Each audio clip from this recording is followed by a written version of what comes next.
Chris Bassett here, and I'm going to show you how to easily remove and unclog your tub drain. Let's get into it.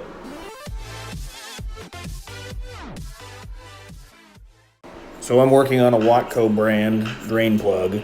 I was having trouble removing it because as I turned it counterclockwise, it only spun freely. The tub was draining very slowly, so I decided to take the plug out.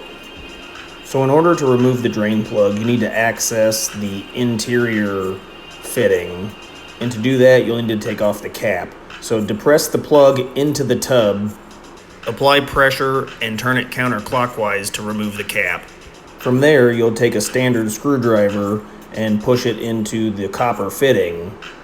Apply enough pressure so that it'll bite, and then you turn that counterclockwise and that will release the plug. Chances are if it's draining slowly, it's probably a bunch of hair caught in the drain, so remove the hair.